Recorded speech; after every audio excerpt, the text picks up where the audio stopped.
professional learning communities can be defined as communities that provide the setting and necessary support for groups of classroom teachers, school managers and subject advisors to participate collectively in determining their own development trajectories and to set up activities that will drive their development. With PLCs, teachers take joint responsibility for making sure that all learners learn. In doing so, members of a particular PLC analyze their practice, discuss improvements, observe each other, and reflect on how they can keep improving teaching and learning. 5 heads of department from neighbouring schools in Bethlehem in the Free State Province have recently formed a PLC that meet regularly at the Nthute primary school. The specific PLC session depicted in the video forms the second in a continuous cycle of sessions. During the previous session, members discussed challenges they experience in their schools. They formulated a plan on which topics to address in the coming months based on the needs they experience.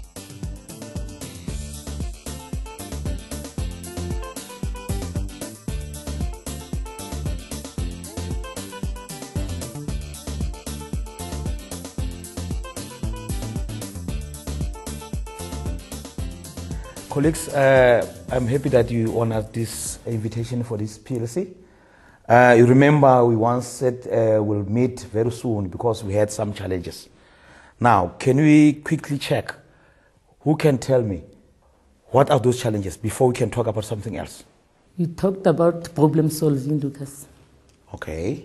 Yeah, we said it's very important that we teach the children the different strategies for problem solving. If I remember correctly, we also talked about this challenge of place value that our learners are experiencing at our different schools. Maybe it is one of the things that is in the agenda today. Okay. No, that's good. If you still remember that what is on our agenda today, I'm happy for that, Lebani. Colleagues, you remember I said each and every one of you must make sure that you check. Like for instance, I did go through the diagnostic report. Have you read that? Yes, definitely. I've gone through that and we found that there are a lot of challenges as far as the place value is concerned. Now, I think for today's meeting, our main focus will be on the place value. Then I think I'm going to invite everyone to be engaged in this process. Yes, you gave us the invitation. On that invitation, there was an agenda. That is why we brought some resources that we are going to share with the colleagues here with regard to the problem that we are experiencing. Okay. Yeah, you know what, Lucas, what I've realized, place value and value goes hand in hand. And both of them must be taught simultaneously. You know what, it's very important. If the learners do not understand these concepts properly, they will surely struggle with breaking down and building up of numbers. And then this will also lead to the problem of writing the different number names. And they won't be able to do calculations with addition and subtraction. Okay. So that's why if we refer back to the diagnostic report of the 2014 ANA, then we will see that the grade 2 and 3 learners struggle with calculations, which refer back to place values. Okay. So that's why it's very important that we teach place values properly. You are right, LEANA, because what I have noticed is that I use different strategies, which I think it is effective. But to my dismay, I find that we still have got few learners who don't get the numbers right. Maybe if we are going to share what we are going to share, we will end up coming out here having been well equipped. Okay, Lucas. Is it not more easy if we can define the concept itself, the base value, so that we can be familiar with the concept? Yes, I mean, if we look at place value, the word place value indicates the place of a digit in a specific number. So I think that's important to first focus on the terminology of place value. And then the difference between place value and value. Because the value shows refers to the value of the number in a certain place. Colleagues, can we just quickly check something? Don't you think we have to start with our learners test that you brought along? Okay. Can I start, Lucas, with this common paper? It is June 2015 common paper. And then the question was, the learners are supposed to underline the number. We have 200, the value of the number. We are having 215, and then they have underlined 1. What 1 does it stands for?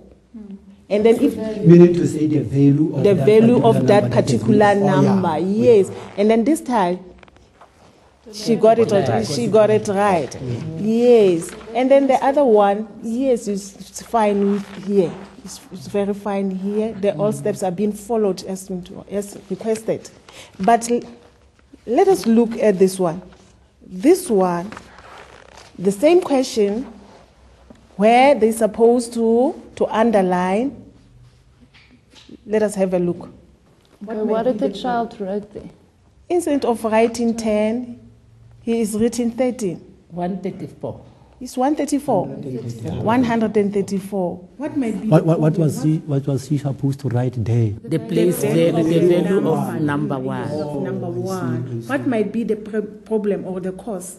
Oh, maybe the teachers didn't use the concrete object that they have already. The fact is that child didn't use any of those numbers from the given number.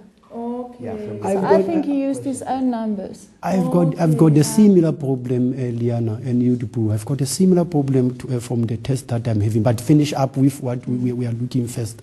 I don't know. I don't know. So that child's number concept is not developed properly. Okay. Now, how am I going to help this poor learner? We will discuss that after we've discussed We have to discuss those. The intervention part of it. Yeah, okay. According to the script that you have checked now, have you seen that we don't have a lot of them who have got challenge? The challenge might be caused by the way in which teachers have taught them. Do you agree with that? Yeah. Exactly. Because now, if you can't understand it properly, it shows when you explain to them, you might make a mistake there and there. But I'm happy that we have got this PLC because it makes us give us some more information, some more ways on how to deal with some of the concepts. I want us to check also the workbooks. Who has an activity in the DBE book that we can look into? Because I think these are some of the activities that are being used to set a test, the common test. Look at this one on page 73. Yeah. Okay. Because grade 2. it is grade 2. Grade 2. Yeah. What was the number? The number was 27. Yeah, it was. And then how many tens? And then how many units? Okay, keep breaking up.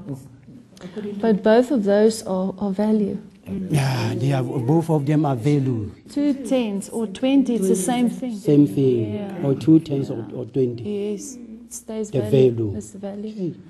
Then this is grade 2. Can we check grade 3? Do you have any grade 3? No, I don't have. I don't know. Actually, and I've got something. Okay.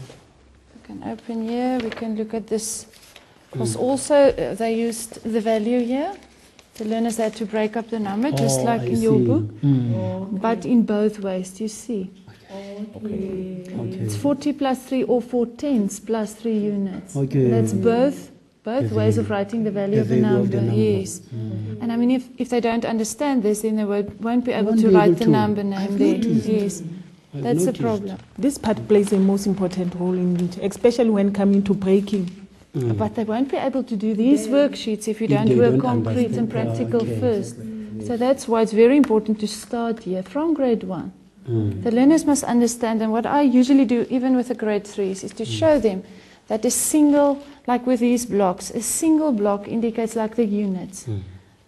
This can be a number 1 or it can be 2, but it's still a single digit. If you write the number 1, you write the number 2, it stays a single digit. So those numbers will be under the units. And then, the minute you put 10 of them together, you make your tens. So if a number have 2 digits, like 10, 20, 30, and so on, the number's got tens. So that represents the tens. So now you can go back to building different numbers. So asking them, what does these blocks, which number does it show? 11. And then you can also ask the learners. And also it is very easy for them to break. It is 10 and 1. And 1. Okay. And together it builds 11. Yes, and then you can add it up, make it more difficult now. With more units and more 10 blocks. And they must tell you which number are represented. But I also have other activities apart from the DBE book. Then they can actually count how many units are there. And that represents the units. How many tens are there?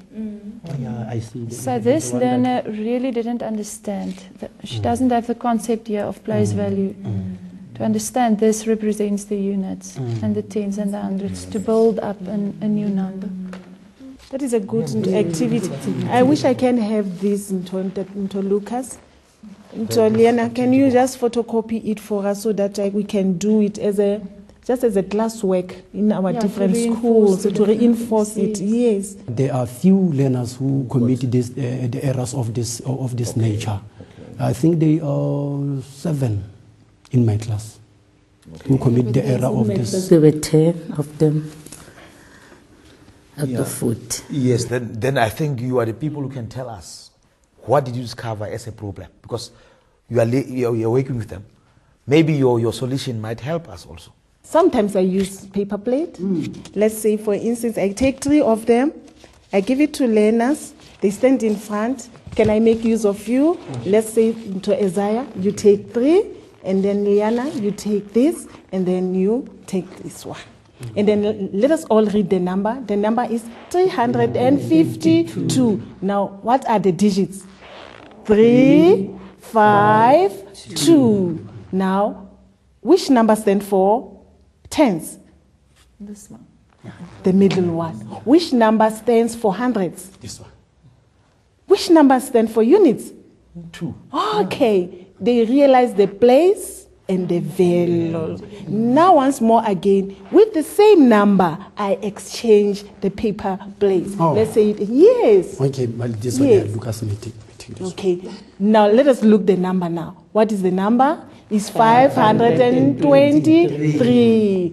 The digit there is 5, here 2, here 3. Why can't the poor organize maybe a demonstration lesson based on this? I don't have a problem. I'll do the demonstration exactly. Lucas, how is it? Is it? No, it's really, I appreciate that. I really support that. Yeah, no, we'll give Yes. you support. Time will 100%. suit you. Maybe in the After school. But it must be as from next week because we are writing right now. Okay. It's fun. Next week, Tuesday. Yeah, no problem. Okay. Yeah, let's go to the criteria. Let's look to this one of the learner. Maybe we can check whether the learner have the better understanding of the place value. Okay. That's the first one. Okay, the second one we can look at if the learners enjoyed the resources that she's going to use. Okay. And if they take part and if they really enjoy the lesson. Learner participation. Presentation. Yeah, learner participation. Did the learners maybe understand the difference between place value, and player place and place value and value? Oh, okay. What we are going to do now is we have to check. Remember, this is our second meeting, eh? Yes. Because remember the first meeting we had where we did talk about a lot of concepts until we agree on this place value. Yeah. And then the poor, you remember you said the next meeting we're going to have a demonstration lesson, eh? Yes. Yes. Then I think we'll just see after the demonstration lesson if maybe everyone is on board with regard to that, and we have also checked to your learners whether they perform well, then we'll see which concept can we focus on. I think the error analysis is going to help us because we are going to write June exam, and then after the error analysis is being done, we are going to take out the concept that the children didn't perform well. Okay. Yeah, also, yeah, that's also good. Because really, we always have challenges. Remember, these kids, the more they come from year to year, then they come with their own challenges. I hope that will help us. Okay. Okay, thank you, colleagues.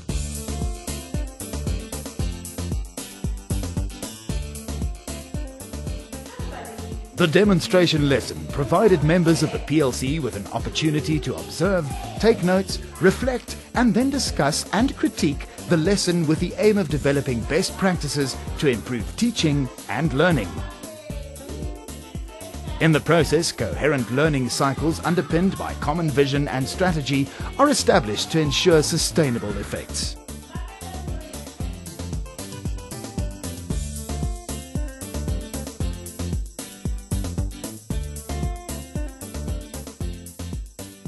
It is where we collaborate to each other as local school teachers to share good practices.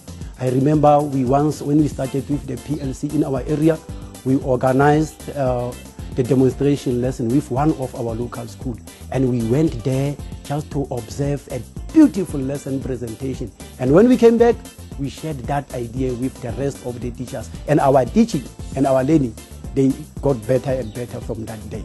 We collaborate together, we assist each other, we share ideas and challenges together. TSC is useful because we came to our schools and implement what others have shared with us. We are classroom researchers, where we take interesting information from classroom to PLC, like tests. We share the test, we discuss how we can improve our results. With the PLC, they bring their experience from the class to the PLC, share the best practices. Teachers are working together in groups, meaning that we are not working in silos. In a classroom, we have diverse learners. Then we are supposed to use diverse strategies in order to be able to reach all the learners. But I see by joining the PLC, teachers are able now to reach more and more learners each time when they are coming from the PLC. PLCs are there to share different teaching strategies. All teachers are not good in presenting each subject, and that's why it's nice to get together and to share your best practices. You get teachers that can present excellent lessons in time or fractions, and that's why it's very nice to share these ideas with each other in order to improve in a specific area. Now, due to the PLC is that each teacher, as I've said, they are on the same level. We'll find that we'll agree on a facilitator of that particular PLC, and understanding that we are on the same level. We are all leaders in that PLC. The teachers who are joining the PLC, because they join it voluntarily, they are becoming leaders, and they are also changing the culture of the school. This PLC has clearly embraced the concept of the professional learning community. It meets regularly, shares expertise, and works collaboratively to improve teaching skills and the academic performance of students. And best of all, they clearly enjoy doing so.